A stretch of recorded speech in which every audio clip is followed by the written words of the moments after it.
Well, hi, and welcome to my shop, and thank you so much for joining me here today. I'm going to be working more on the radio you see on my bench there. And I think the first thing I'm going to be doing is taking a look at some tube testing on this tube tester here. We can run through all the tubes and just make sure that they're operating properly. Okay, first tube we're going to do is a rectifier tube, 6x5. Got 6x5 written here, 6.3 volts, and then we need to press this button, 1, 2, 3, and button number 4 on the lower row, and then 16 on the big knob. W will be the test. There we go. This is indicating the line voltage.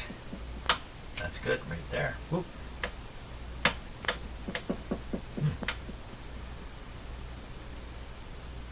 Funny things going on with that. Okay, we're set. Pop in the tube. Now, of course, this tube has to work to some degree because the radio worked to some degree. Let's find out. Now, this is an emissions tester. Not necessarily the best technology for testing tubes, but it can certainly separate those that work from those that don't. No question about that. And this is kind of a higher quality emissions tester, I think, anyway. Okay, looking for shorts. You're watching this light here. So it's indicating a short. You can see that on the camera. Yeah, it's flickering away there. Now this has a unique ability to measure the resistance of the short. So I just turn this dial until the light stops flashing. So we're looking at a 1 megohm leak inside this tube. Huh. Oh my gosh, what is it supposed to do? Let's tap it a bit. Not doing anything, tapping it. So 6x5, like all rectifier tubes from back in the day, are getting pretty rare. This wasn't a radio, and the radio was operating. So this got the cathode mark here, so it's suggesting a short between the cathode and what? I'm not exactly sure. Typically the cathode shorts to the heater, but you could get other shorts in a abused tube, maybe one that overheated a lot and kind of, well, it's not going away either. So 1 megohm, eh? Well, let's see what it does on the test. How come this has gone up now? There we are. So, here we go. Test. So, oh, what's it doing here? Button. Something funny happened there. The heater's opening and closing. And that's not normal for a meter to move like this.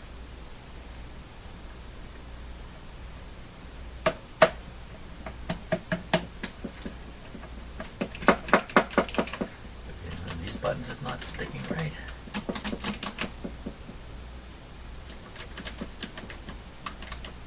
So you got to push W and it starts going up. This is not normal behavior for this tester. So the tube is heated.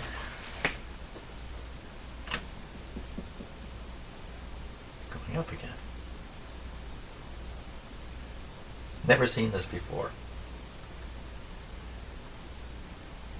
Oh, kind of jumped there.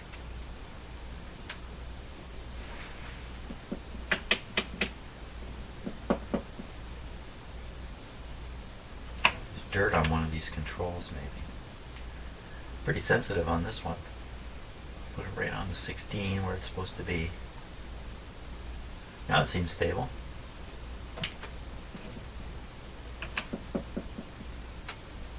No, I don't understand what's happening. Okay, well, we'll just put a big question mark. We'll put a small question mark after this tube. Something funny about it, or is it my tube tester that's doing that? Okay, that's me pulling out the next tube and throwing it a short distance. I like to throw my tubes once in a while. So these 7-volt tubes are almost always written right on the top, right where all the dirt is. And I can read it 7. Rub the numbers right off it here if I do that. 7C, probably 6.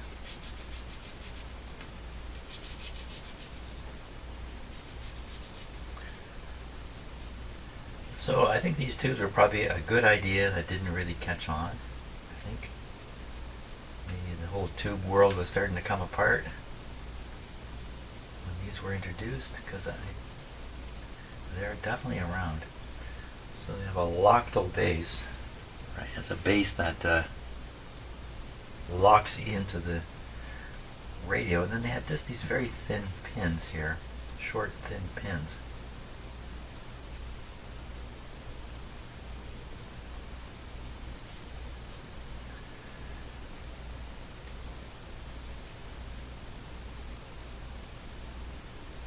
C6 quite clearly I can read on there. Okay, we'll release these buttons. 7 C 6 6.3 A123 A123 A45 A45 65 on the big wheel. We're ready to go. This is the loctile socket here. Did I see things that just can go up? I must be seeing. Yeah.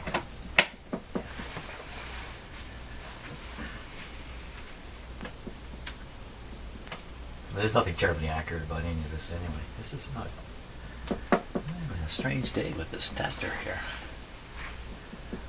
Okay, let's look for some shorts. The light flashes, that's fine. It's staying on, that's a problem. Good. And the test, there's 3 tests for this tube. So this is going to be the detector tube. So this is the triode that we're testing first, W and X. Oh. Well, that would explain a few things.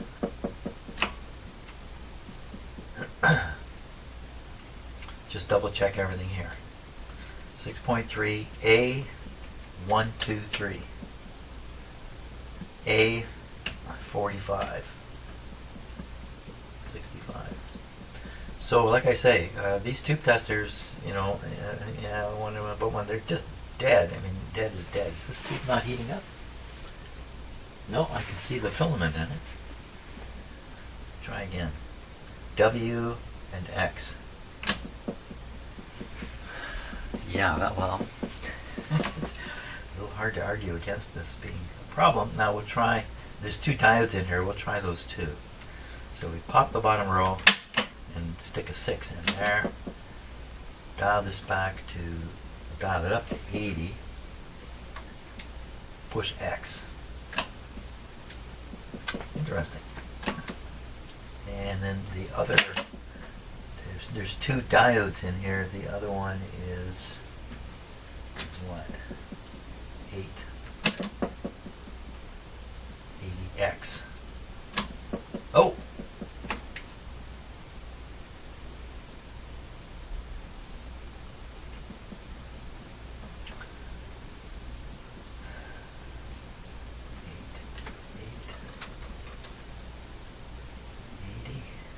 X.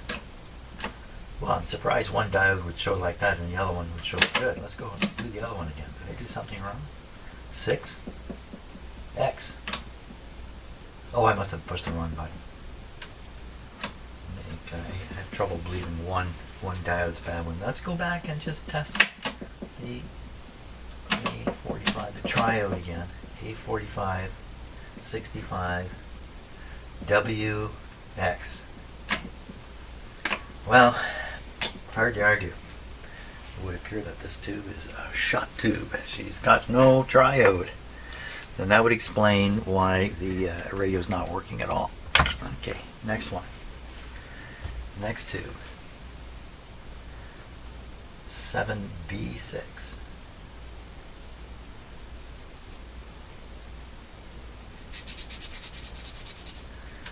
Wow, is that really dirty? Really dirty tube. So my imagination says a cleaner tube is a better tube. I mean, it runs a bit cooler. I don't know that to be for sure.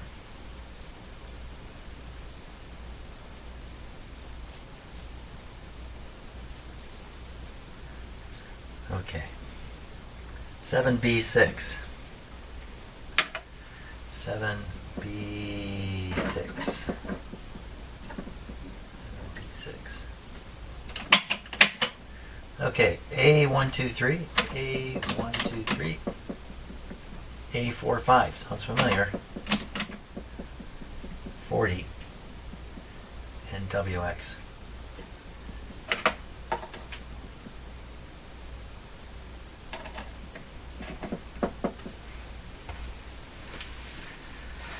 Okay, give it a moment.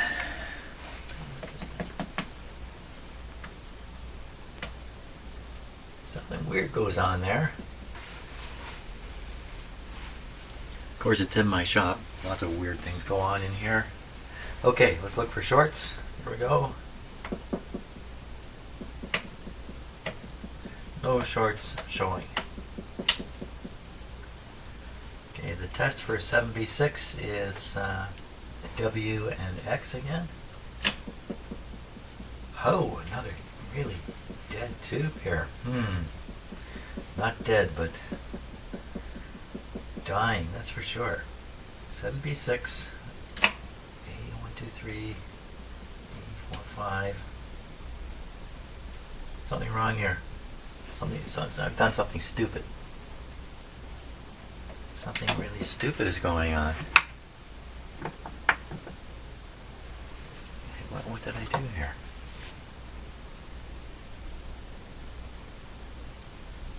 Seven C, 7B.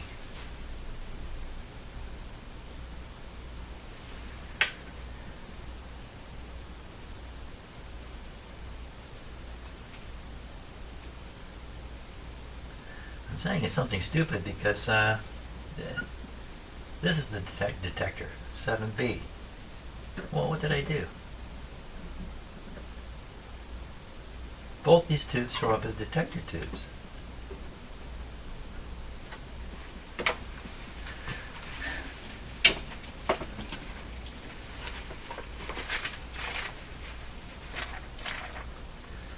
Something weird's going on. 7B6. Okay, there's two little diodes in there. It's a detector tube. Glass, the lock-in type used as combined detector, amplifier, and AVC tube. 7C6. Oh, it's the same thing. It's got two diodes in there.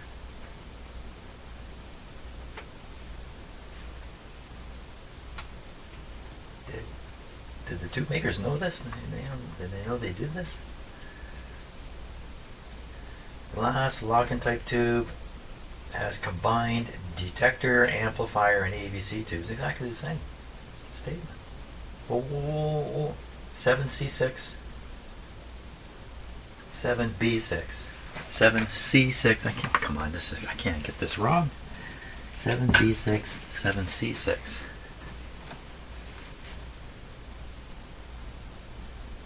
7C6.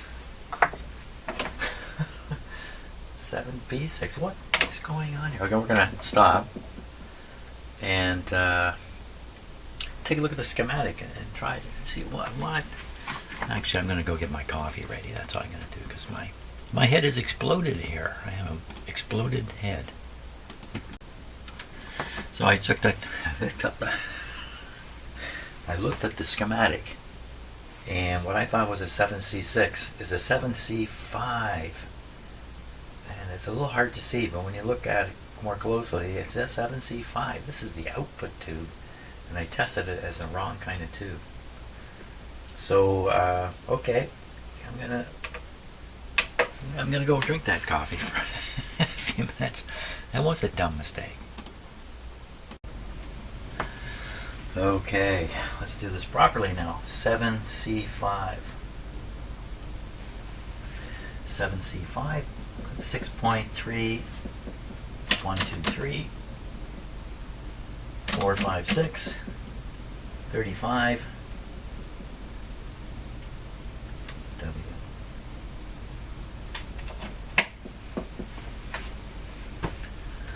Okay.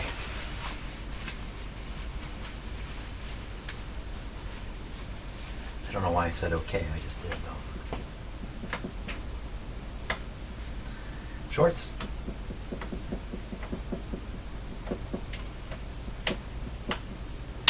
No.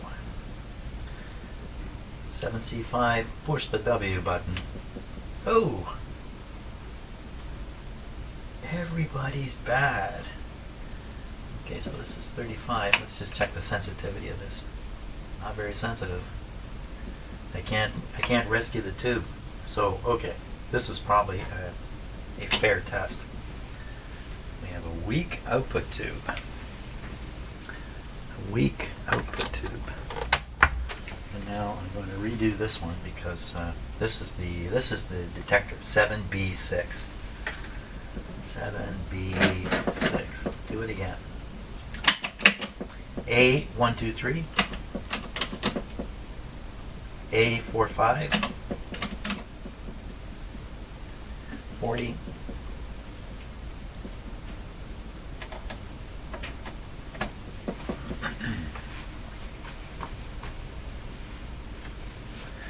So yesterday and today we have beautiful blue clear skies here, something I have not seen literally in months. It's been months of gray skies here. And often in the winter we get blue skies and cold weather, and that's what we're getting right now. So last night I was out with my telescope capturing some fantastic images of the sky, which I'm telling you about, but I'm not going to show you because I'm not ready yet. Okay, she's in, shorts. He's in, this is a he.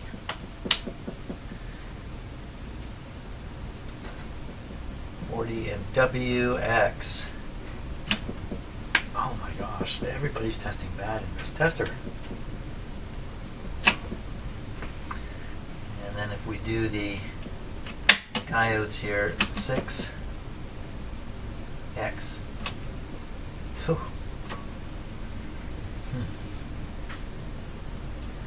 8X.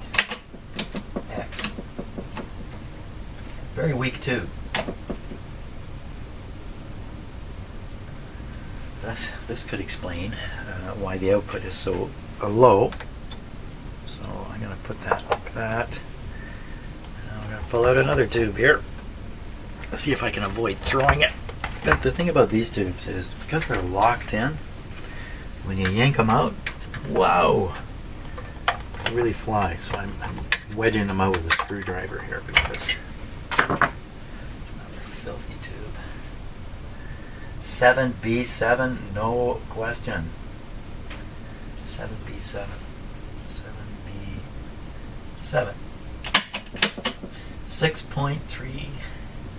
A1237. A1237. And on the bottom row, 4, 5, 6. 15. On the big wheel, 7B7. 7B7, no question.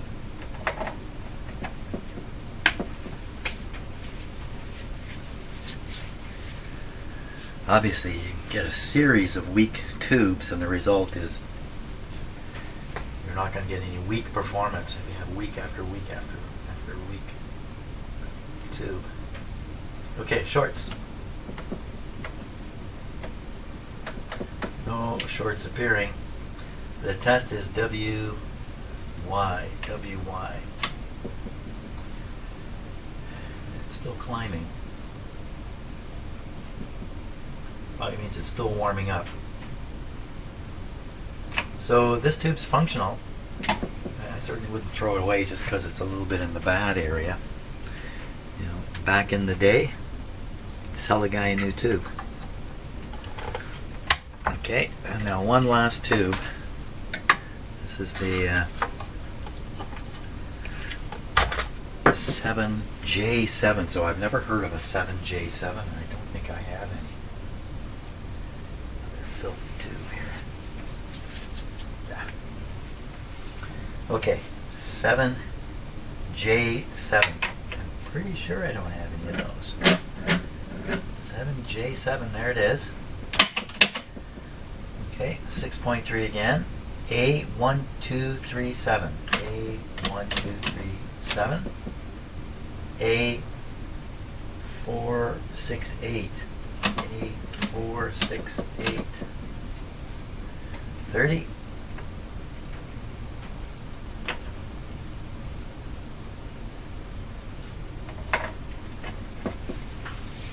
This one tests good because, like I said, I don't think I have one of these. Most of these 7 tubes are the same tubes over and over and over. The 7, they numbered this with a 7 because if they put a 6 here, which is what really should be, it really should be a 6 because it's a 6-volt tube. But then they couldn't distinguish it. They didn't know how to distinguish the loctile pin arrangement on it. So the conclusion in the industry was, well, we'll just say 7. We'll all know it's really 6.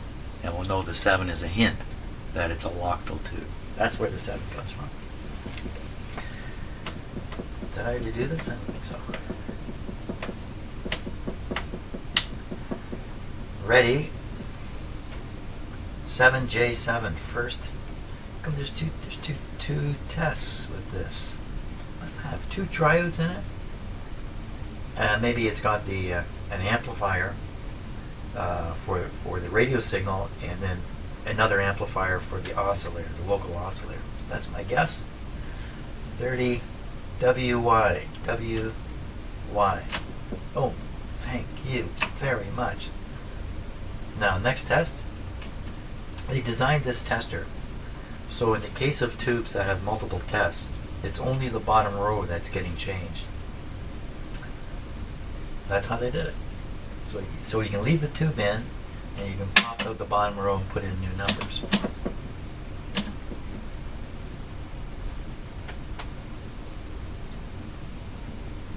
Oh, that's not right, not right. Not right. Never mind what I said. There's a new set of top numbers too. Okay, 1, 2, 3. A57. It's true what I said about these buttons, but not in the case of this tube. Now it's amazing I don't blow more tubes up doing tube testing. Okay, we're on the second row now. 1, 2, 3. A57. 20 on the big wheel. WY again. WY. It's going in the bad area, but not far into the bad. The tube is still operating. This is a tough tube tester, boy. You can't, this doesn't pussyfoot around. Okay, so what did we get out? We got out of this, we got 1 tube coming out really bad.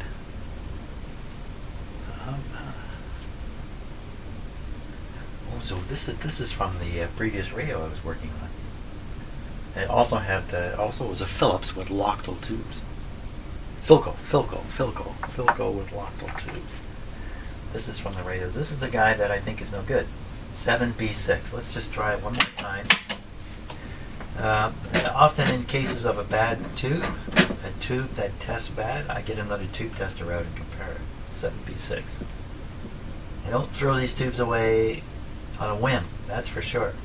A123. A123. A45. This is the triode section.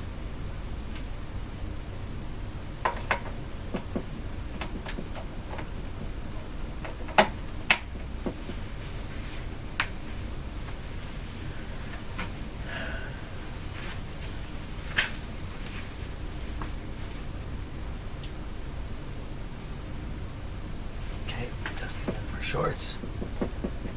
Just to be sure, nothing there. 40 and WX. Yeah, that's very low. That's very low. There's two more tests. This is a good example. You just pop the bottom row and put in another number, and then adjust this guy to X. Down low. Pop it.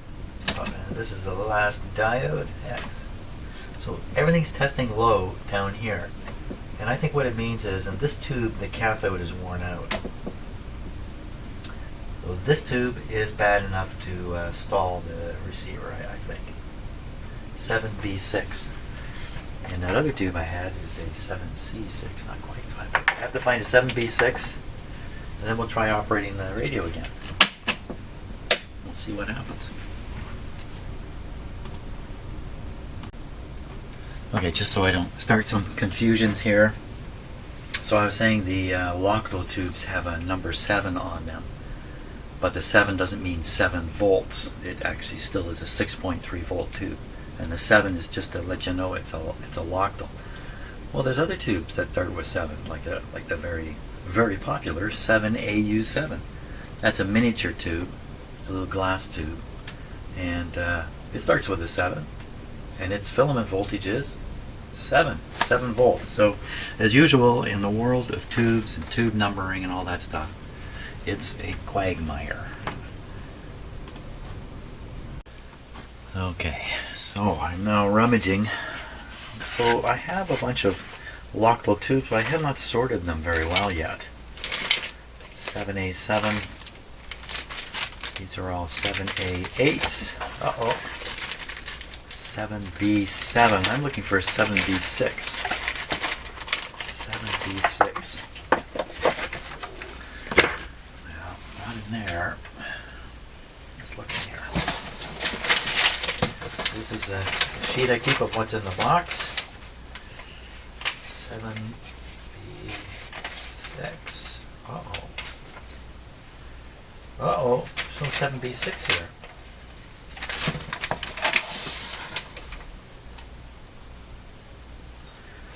Oh my gosh. 7B6.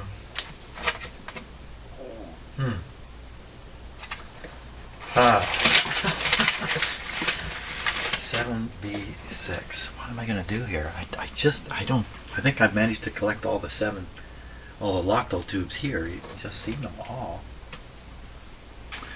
Okay, I'm going to have to think about this. I may not have a replacement for it. Uh-oh. Uh-oh. Uh-oh.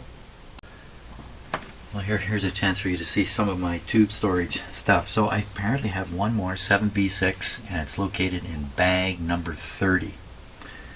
Bag number 30. So this is part of my tube collection here. Bag 30.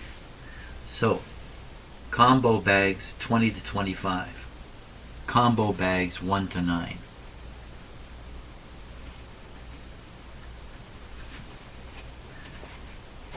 Well, where is it?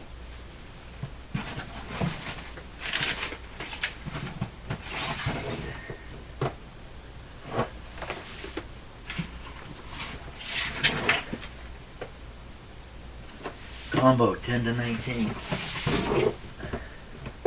Uh-oh. What's happened here? You know what?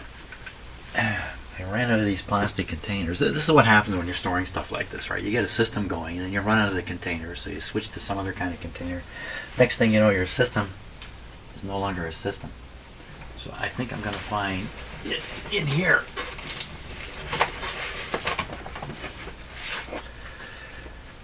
Oh, there's a whole bunch of Philco tubes in here.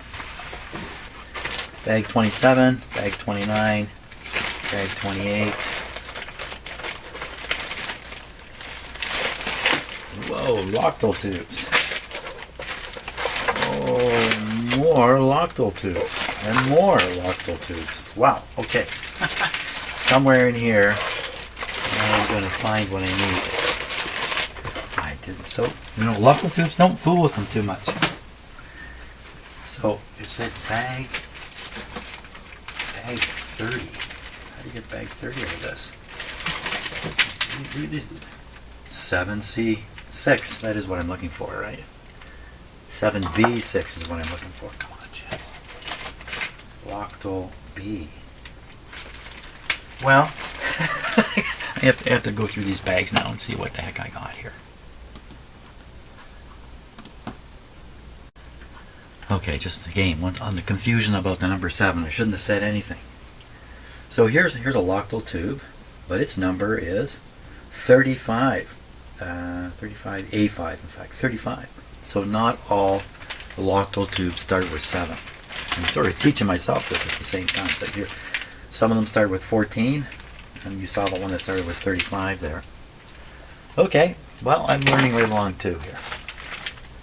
These are all supposed to be 7C6 and 7C5. And it looks like that's the case in here.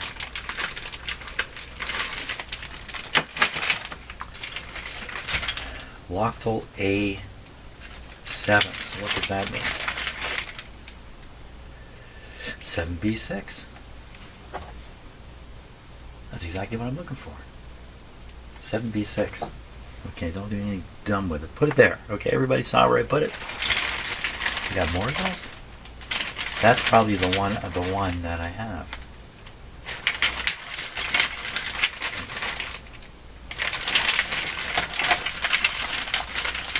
Yeah, I'm going to have to work on these tubes and get them organized better.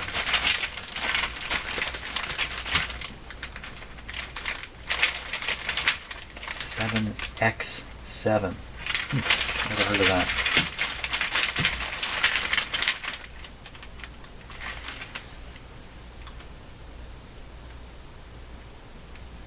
I'm not sure what that is. 7. It's not a B.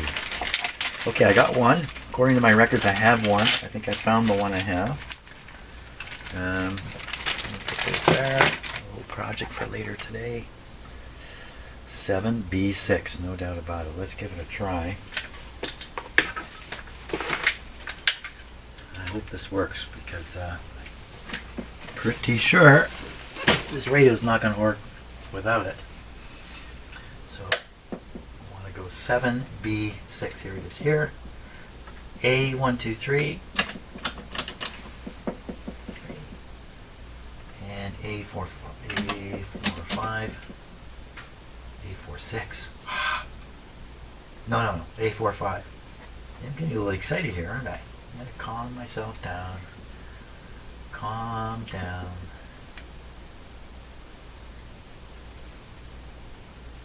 Yeah, calm down. A12. A123, A45, 40.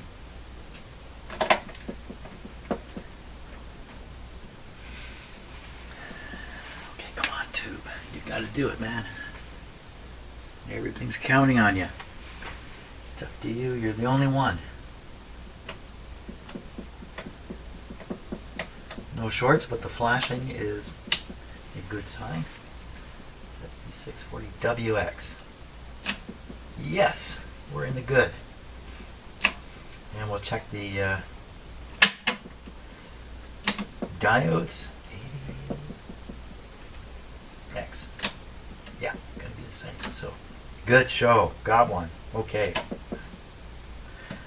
Okay, next thing is you put these tubes into the right sockets.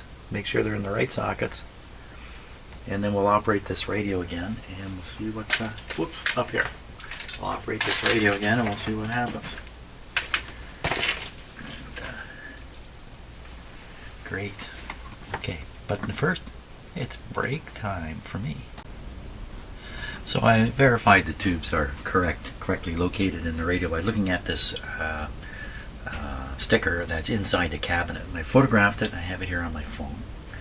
And in here, in this photograph showing the position of the tubes, it says this.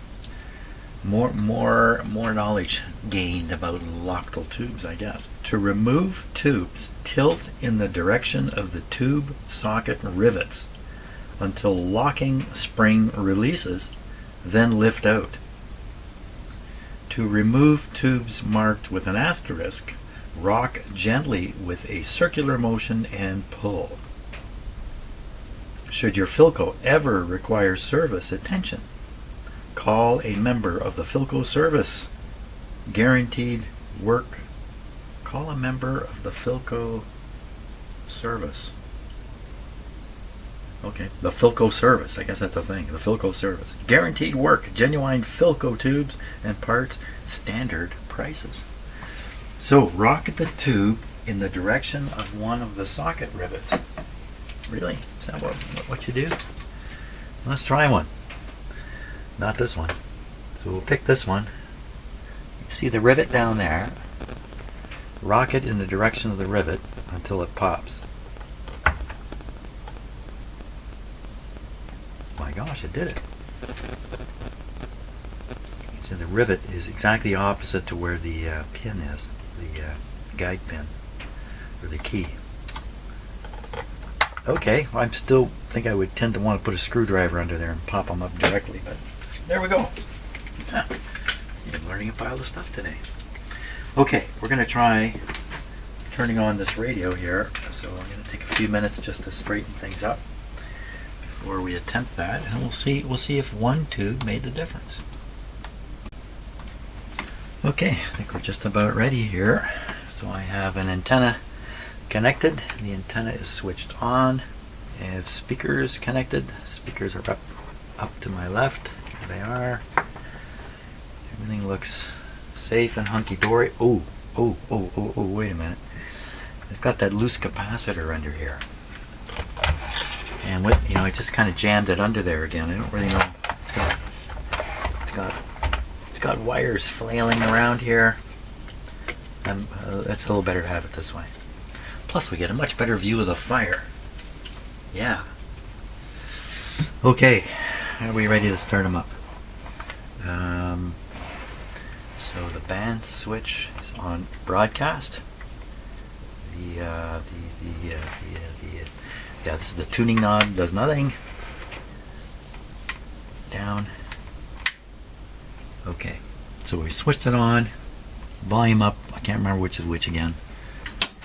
Are we ready? We are ready here. Everything looks good.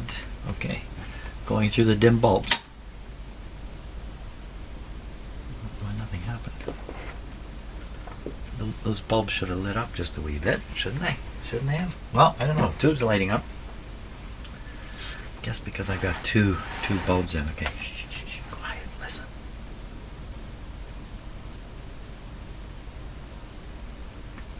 Ooh, a little pop.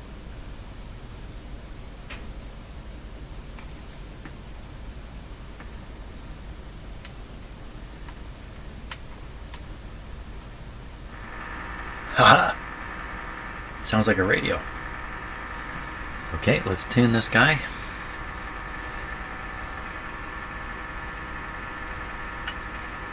Okay, doesn't sound like a radio.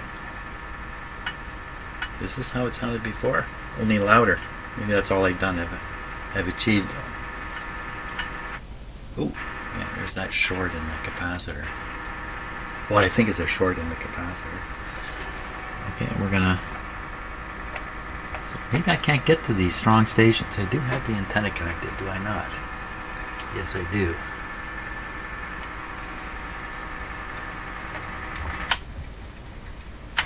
The band switch makes a big difference. Oh, she's a dirty band switch.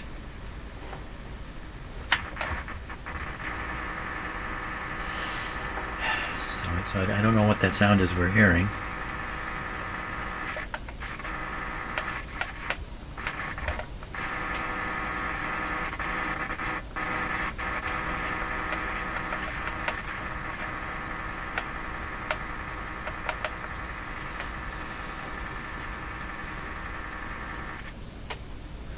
Well, it's coming through the antenna.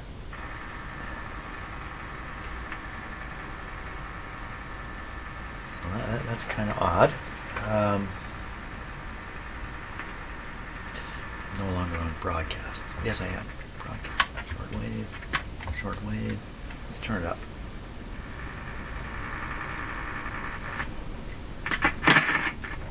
That's the phono. Oh, that's a dirt. I mean, look at the dirt in here. It's going to be dirt all over this switch too. What are the chances of picking something up here?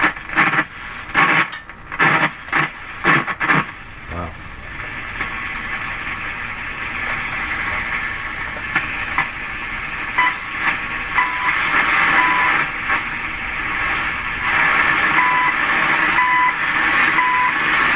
CHU Canada.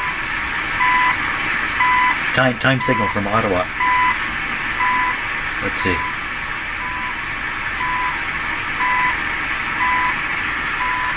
Have to wait a minute. Wait 30 seconds.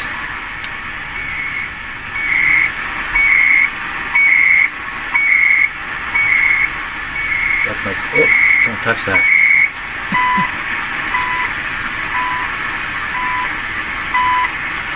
Coming close.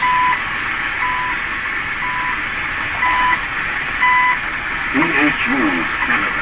Coordinated universal time. 15 hours. 54 minutes. Careful.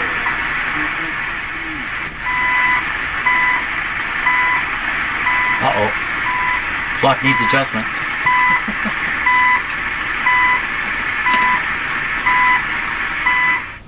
Well, good news. That's good news. Okay, cut the power here before they do something dumb.